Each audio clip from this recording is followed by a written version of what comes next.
Hello, one and all. This is Tristan McGough, Intermediate Selfology, and today we're dealing with the Socializing Virtue Set, the collective empowerments in the Virtueverse. So these are aspects of your conscience that help you as the pilgrim along the route of the all expanding into itself.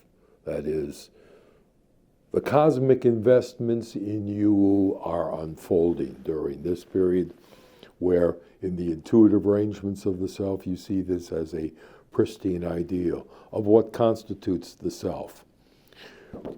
In the Virtueverse, we've went over a number of the virtues already. We went over the intellectual, moral, the religious, spiritual, artistic, the technical, and today we're going to talk about the social and the interpersonal and a couple of the others. So let's get right into it with the interpersonal, and there are quite a few. Now remember this, in terms of virtues, these are the character strengths that provide the tensility and the integrity of conscience, which is the willful, the willing aspect of your conscious being. Interpersonal virtues differ from social virtues, as we'll see in a moment, in a number of interesting ways. But firstly, these are organic. These are things that are happening between you, and they help foster healthy relationships between you, the people you know, and the people you interact with. They're respectful transactions. They're things in which you behold the other and you reciprocate with them in a process of communication. So it all begins with empathy. You have to be able to see other people's viewpoints from your own. How do you do that? Well, of course, you use your imagination and you put yourself in their place. And at that point, you establish how they feel.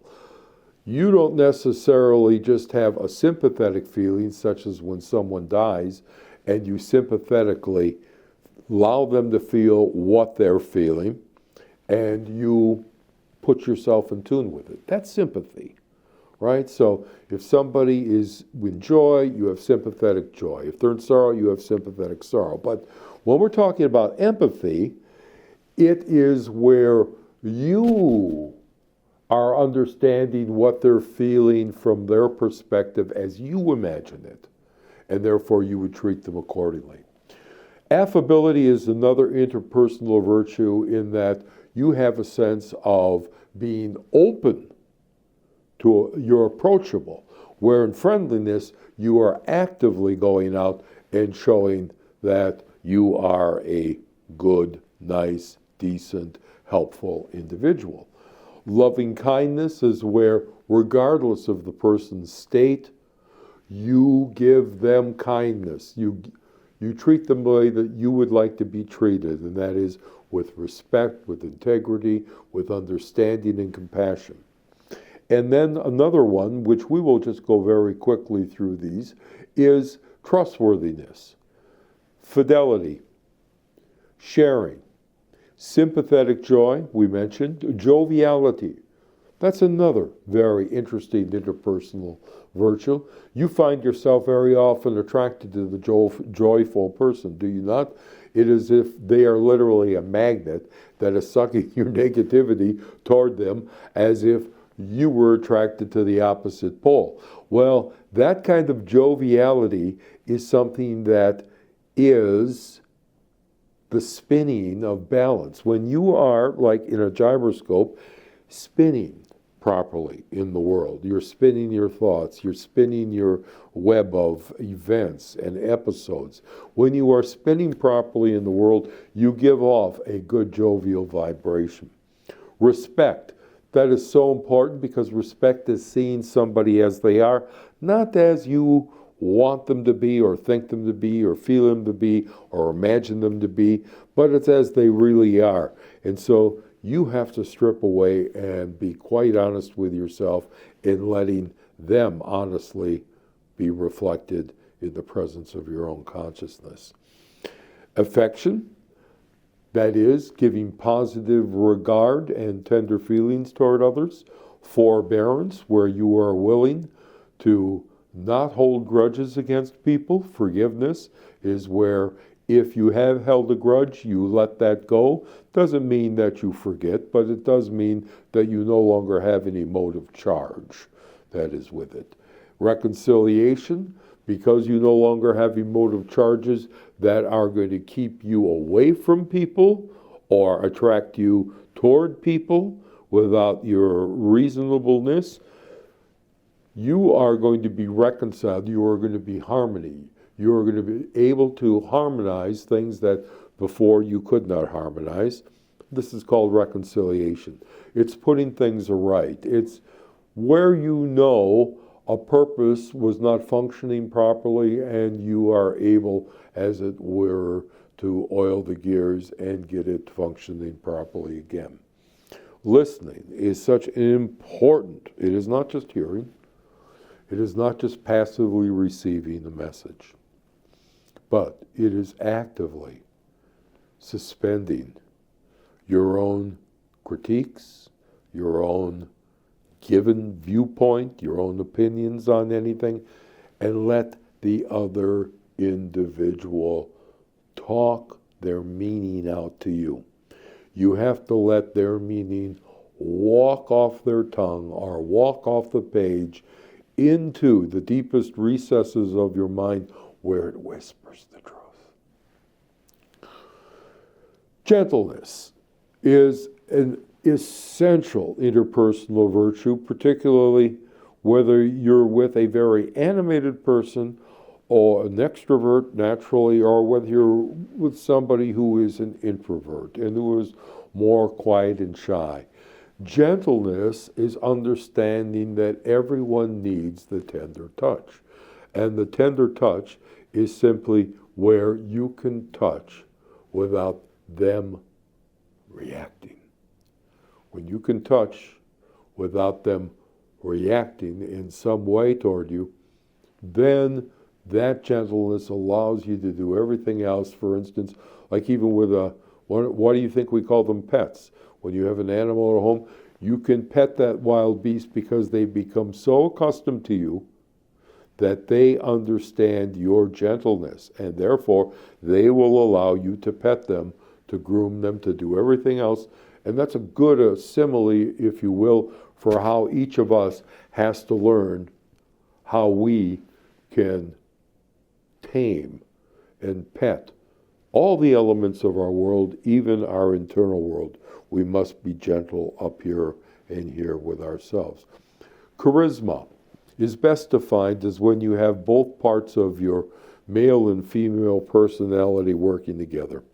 You have each aspect of your shadow and your light, your positive and your negative, that are in such a balance that they make a coherent whole, and you radiate a kind of charisma, which is, you've got the answer. You've got an answer that somebody else wants, and they sense that in a presence. I'm sure very many people sense that across the way with your elders and with other people that have charisma. And bestowal. Bestowal is an interpersonal virtue which is much akin to generosity. When we were speaking of moral virtues and generosity, of giving the three things, material or intellectual or non-injury, and freeing people from your adversive acts, your destructive acts, then that is itself a kind of bestowal. But here in interpersonal virtues, you are bestowing upon a person you interact with the best of what you are. So you give them your best words, and you give them your best feelings, and you give them your best intentions and your best thoughts. You give them your best effort. You give them your best of everything, and in that way, you bestow upon them what is the best. And what is the best, of course, is what is good. And good, in that sense, is what it fits within the whole and within the dharmic purpose. That is, within the purpose that creates out of chaos a cosmos, something that is harmonic. In terms of virtues that are more collective and less organic and interpersonal, there are social and civic virtues. And these support the functioning and the flourishing of societies and institutions, that is, of these larger patterns and groupings of people.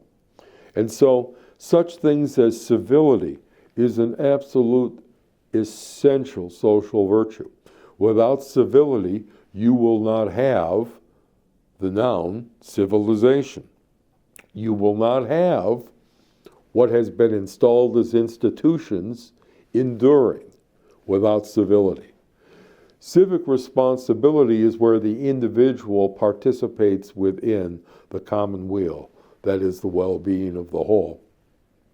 And they give what they can responsibly in terms of their ability to respond to the needs. For instance, being a responsible citizen, having the ability to respond at voting time, one should vote.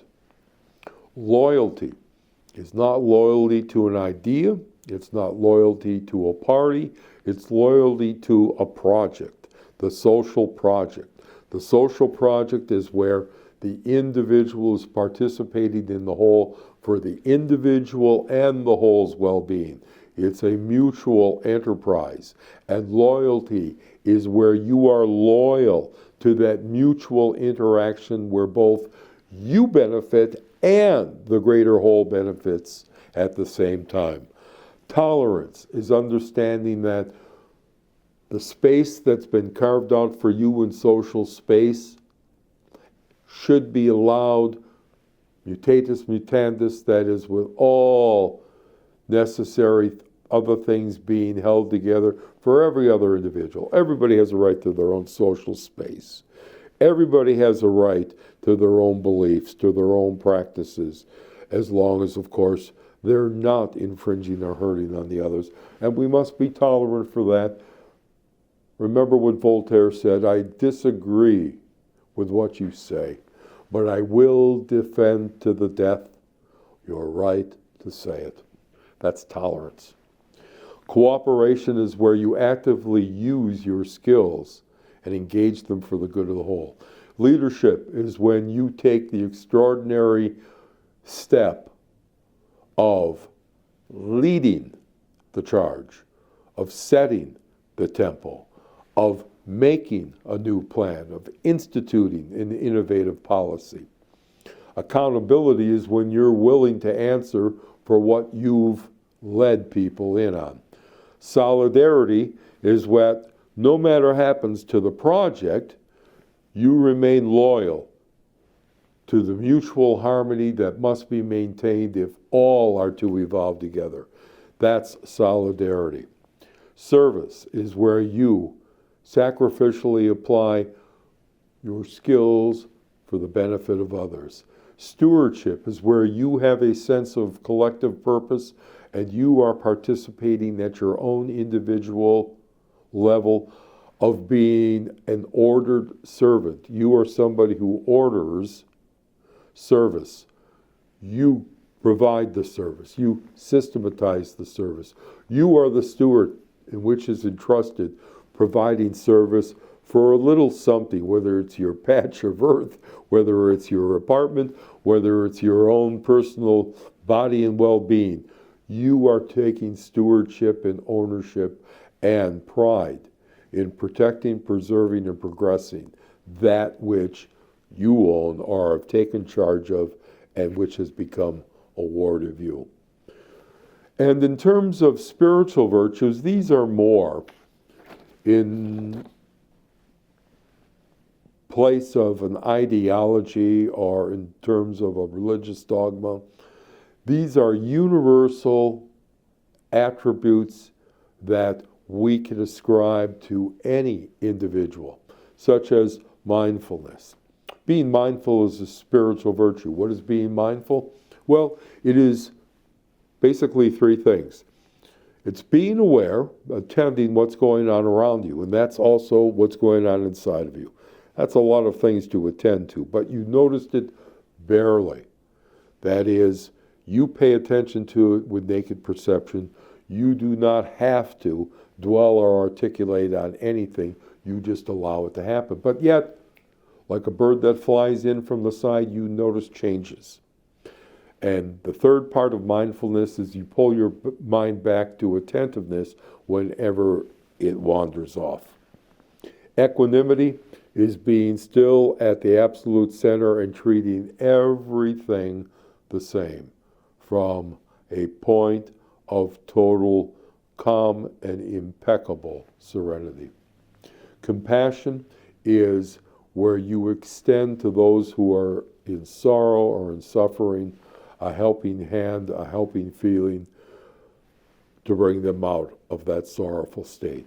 Non-attachment is where you do not burden anything in the world with fixing onto it emotionally, where you will hold it back from it being itself.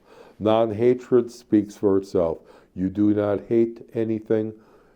You are not belligerent, adversive toward things.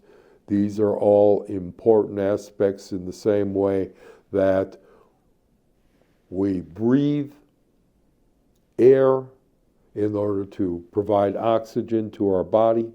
In the same way, if we breathe toxic or harmful air, we are going to have a polluted body. And that's what hatred does, and that's what attachment does.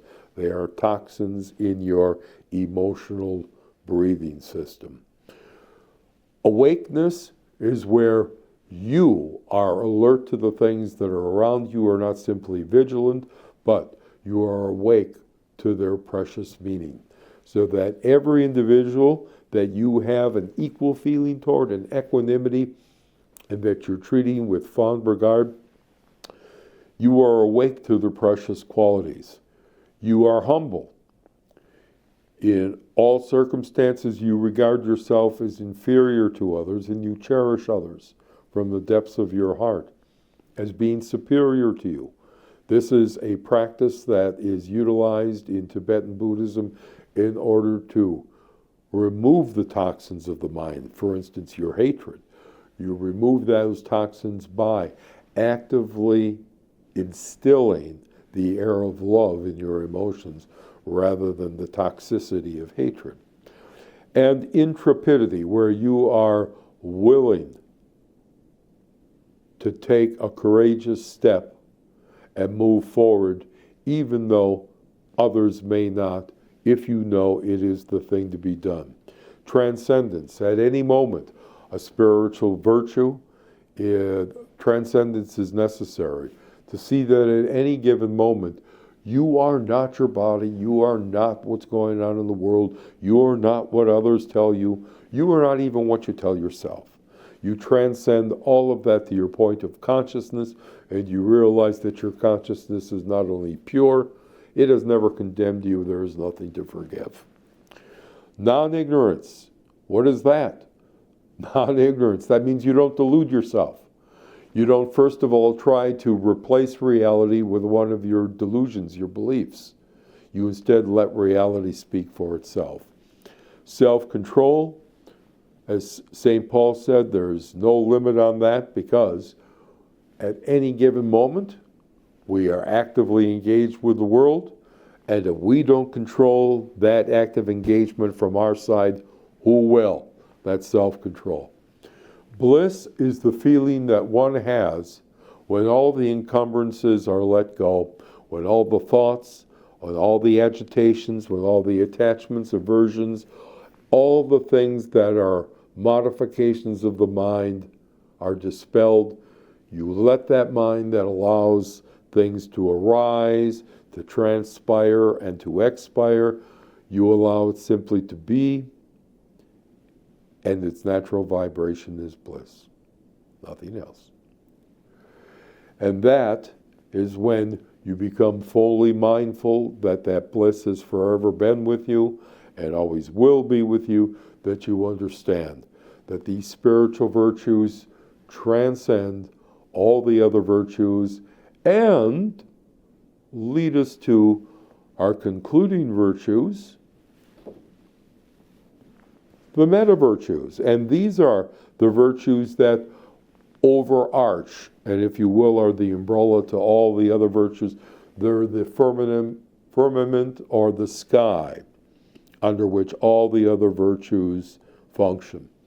And these meta virtues, if you're familiar with the color scheme that I've used for mind and of will and of feeling and for doing or acting, you'll see that I've codified these meta virtues in terms of the wisdom of the mind, the love of feelings, the power of acting, and of course, the dignity of will. And the other meta virtues are humility, prudence, balance, and authenticity. You'll notice that some of these virtues overlap. Moral virtues, spiritual virtues, religious virtues, maybe even artistic and creative virtues, and of course the meta virtues. They are meant to. The girding to any edifice, the structural elements and the other elements that go into it, all of it, constitute various points of pressure that are shared. Joints are shared by beams. And that's what occurs within the virtues. You'll see that the structure of will begins to systematize one's life into a harmonic pattern that has love and bliss and wisdom and dignity as its essential elements, as we've spoken of before on the Prausa cross. The cross where you transfigure space and time and entity and cause into wisdom and power and dignity and love. So until the next time that we meet, my friends, behave when you must. Be good whenever you can. But above all else, be yourself.